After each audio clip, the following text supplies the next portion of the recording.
United Airlines Flight 93. It was a Tuesday morning when 19 al-Qaeda terrorists hijacked 4 commercial airliners.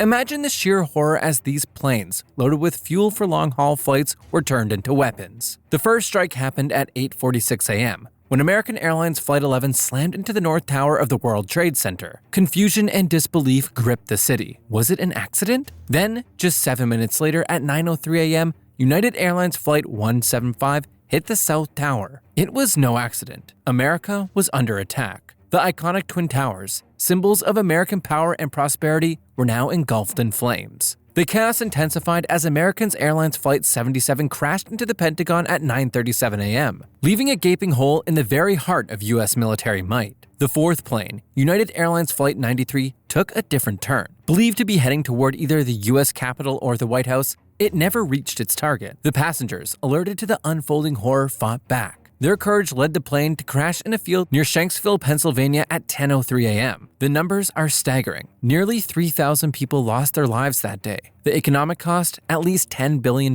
in property and infrastructure damage. But the true cost was far greater. It was a loss of innocence, a scar on the American psyche. In the aftermath, the U.S. launched the War on Terror, invading Afghanistan to hunt down Osama bin Laden and dismantle al-Qaeda. Bin Laden, who initially denied involvement, later claimed responsibility, citing U.S. support of Israel and the presence of U.S. troops in Saudi Arabia as key motives. The hunt for bin Laden lasted almost a decade. He was finally killed in a U.S. military raid in Pakistan in 2011. Air France Flight 139. So let's rewind to 1976, a time of high stakes and daring rescues. Picture this, an Air France flight carrying mostly Jewish and Israeli passengers hijacked by Palestinian and German terrorists. They landed in Entebbe, Uganda, under the watchful eye of none other than Idi Amin. Now Amin, in a move that raised eyebrows worldwide, openly supports the hijackers. He's strolling around, chatting with the hostages, promising to negotiate their release. But the clock is ticking. The hijackers are demanding the release of dozens of prisoners held in Israel and other countries. Israel's response? A mix of diplomacy and hardcore planning. They even tried to get Amin's old buddy to sweet-talk him into releasing the hostages. But when talks stalled, they knew they had to act. And they had to act fast. Enter Operation Thunderbolt, later named Operation Yonatan. 100 Israeli commandos flying 2,500 miles in C-130 Hercules planes set off on a daring nighttime rescue mission. They even brought a Mercedes lookalike to Amin's car, hoping to bluff their way past security. The raid itself? Think Hollywood action movie, but real. They stormed the terminal, shouting in Hebrew and English, "Stay down! We are Israeli soldiers!" In a mere 90 minutes, they rescued 102 hostages. Tragically, 3 hostages died in the crossfire, along with the operations commander Yonatan Netanyahu. The aftermath was a mix of triumph and tragedy. Israel was hailed for its audacity, but Idi Amin, well, he was less than thrilled. He retaliated by murdering Dora Bloch, a 74-year-old hostage left behind in a Ugandan hospital. And get this, Amin even went on an anti-Kenyan rampage, killing hundreds because Kenya helped Israel with refueling. Indian Airlines Flight 814. Now, let's talk about the gripping saga of Indian Airlines Flight 814, a hijacking that held the world's attention for a harrowing week in December 1999. Imagine this, a bustling flight, an Airbus A300 carrying 179 passengers and 11 crew members, taking off from Kathmandu bound for Delhi. Suddenly, masked men, armed with revolvers and grenades, seize control. The hijackers, 5 members of the Harkat-ul-Mujahideen, forced the plane to land in Amritsar, then Lahore, and finally Dubai. In Dubai, a chilling exchange. 27 passengers released, but 1 body offloaded, a man named Rupin Katyal, brutally stabbed. The plane then moved to Kandahar, Afghanistan, a Taliban stronghold. Picture the scene, the plane surrounded by Taliban fighters, a tense standoff. The hijackers' demand? The release of 3 imprisoned terrorists, Ahmed Omar Sahid Sheikh, Masood Azhar, and Mushtaq Ahmed Zargar. Negotiations were a nightmare, with the Indian government caught in a terrible bind. After days of intense back and forth, India relented. They released the prisoners, and the hostages were freed on New Year's Eve. But here's the kicker. Instead of arresting the hijackers and the released prisoners, the Taliban gave them a 10-hour head start, driving them to the Pakistani border. These released individuals were later linked to other terror attacks, including the 2001 Indian Parliament attack and the murder of journalist Daniel Pearl. The aftermath was a storm of recriminations. India's security protocols were overhauled, and the incident sparked a diplomatic fallout with Pakistan. The investigation was a mess, with only 3 people convicted, while the main perpetrators remained at large. The incident was not just a hijacking, it was a geopolitical chess move, and it left deep scars on India's security and foreign policy. Japan Airlines Flight 351. On March 31, 1970, Japan Airlines Flight 351, a routine domestic flight from Tokyo to Fukuoka, became the scene of one of the most bizarre hijackings in aviation history. 9 members of the radical Red Army faction, armed with samurai swords and a homemade bomb, stormed the cockpit just 20 minutes after takeoff. Their leader, Takamaru Tamiya, dramatically unsheathed his sword and declared, "We are Ashita no Joe," a reference to a famous Japanese manga about an underdog fighter. The hijackers' goal? Fly to Cuba for military training to ignite a global revolution. One problem: their Boeing 727 didn't have the range to cross the Pacific. When told this inconvenient fact, they reluctantly agreed to land in Fukuoka for refueling. Japanese authorities managed to negotiate the release of 23 hostages and even attempted to trick the hijackers into landing in South Korea by disguising Seoul's Gimpo Airport as a North Korean airfield. But these hijackers weren't fools. They quickly realized the deception and insisted on heading to Pyongyang. In a shocking turn, Japan's Vice Minister for Transport, Shinjiro Yamamura, volunteered to trade places with the remaining hostages. The plane finally touched down in North Korea, where the hijackers were welcomed as heroes and granted asylum. The hostages and crew safely returned to Japan days later. Decades passed, and the fates of the hijackers varied. Some died in North Korea, others attempted to return to Japan, and a few disappeared without a trace. Their leader, Takaya Shiomi, spent nearly 20 years in prison before dying in obscurity. Meanwhile, one hijacker, Moriaki Wakabayashi, became a bassist in an underground rock band. A revolution? Not quite. But this hijacking remains one of the strangest acts of airborne radicalism ever recorded. Ethiopian Airlines Flight 961. Ethiopian Airlines Flight 961 started as a routine trip but turned into one of the most dramatic hijacking and crash landings in history. On November 23, 1996, 3 Ethiopian men hijacked a Boeing 767-260ER mid-flight, demanding to be taken to Australia. The problem? The plane didn't have anywhere near enough fuel for that trip. Captain Lou Labate, an experienced pilot, tried to reason with the hijackers, explaining that they would never make it, but they weren't having it. One of them even pointed at the Airline magazine, claiming the plane could fly for 11 hours, because apparently in-flight reading materials count as aviation fuel. Instead of heading toward Australia, Captain Lul secretly steered toward the Comoros Islands. As fuel dwindled, the engines flamed out one by one. With no choice left, Lul prepared for an emergency landing in the Indian Ocean. He made a desperate announcement, warning passengers to brace for impact. But the hijackers, oblivious to reality, kept interfering. At 175 knots, 201 miles per hour, the plane hit the water unevenly. The left engine caught a coral reef, causing the aircraft to cartwheel and break apart. Tragically, many passengers inflated their life jackets inside the cabin, dooming them as the sinking wreckage trapped them underwater. Out of 175 people on board, 125 perished, including all 3 hijackers. The crash was caught on video by tourists who, at first, thought she was watching an air show. In a twist of fate, scuba divers and vacationing doctors rushed to rescue survivors. Captain Lul, despite multiple hijackings in his career, survived yet again. This remains one of the most infamous hijacking incidents, a terrifying mix of bad intentions, blind ignorance, and a pilot's desperate fight to save lives against impossible odds.